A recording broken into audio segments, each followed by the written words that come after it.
Chaque génération a et aura toujours des types d'hommes. Ceux qui peuvent te propulser et ceux qui peuvent ralentir ta vie. Ton niveau d'impact dans ta génération dépendra de ceux-là que tu décideras de garder dans ton cercle rapproché.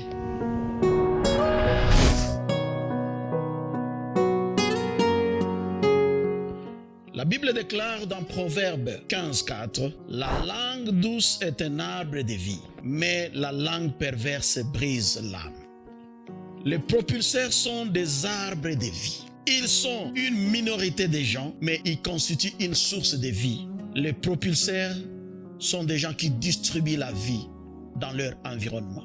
Les propulseurs sont des gens qui sont autour de toi et qui peuvent te dire « ça va aller, tu peux avancer, yes we can ». Ce sont des gens qui peuvent te dire « fonce, avance, nous allons atteindre les sommets ». Mais malheureusement, la grande majorité des gens qui nous entourent, ce sont des ralentisseurs de vie. Ce sont des perverses, ce sont des briseurs d'âme. Ce sont des gens qui prononcent toujours des paroles négatives autour de nous.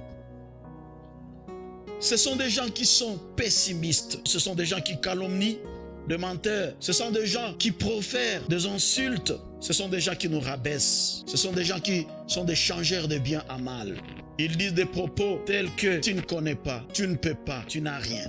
Ne prête pas attention à leur dire. Ces gens ont comme type dans la Bible les 10 hommes de 12 espions de Moïse. Ils ont confessé la mort et finirent par amener la mort à toute leur génération. Ils sont aussi comme les grands frères de David qui ont cherché à briser l'âme de David. Si quelqu'un veut te rabaisser, classe-les au rabais. Il vaut mieux se disputer avec quelqu'un d'intelligent que parler à un idiot. Fortifie-toi et prends courage en Dieu. Comme David et Josué et Caleb, communique la vie à toi-même et à ton entourage et tu auras la victoire sur les Goliaths de ta vie et de ta génération.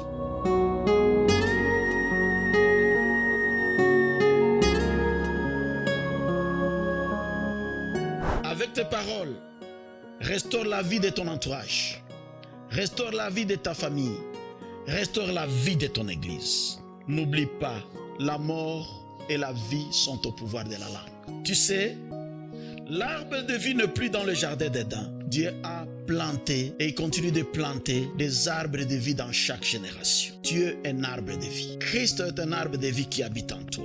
Fais un beau choix. Entoure-toi des gens qui te propulsent. Et ta vie va réussir. Et tu vas impacter ta génération. Et on parlera de toi. Et tu seras un faiseur d'histoire.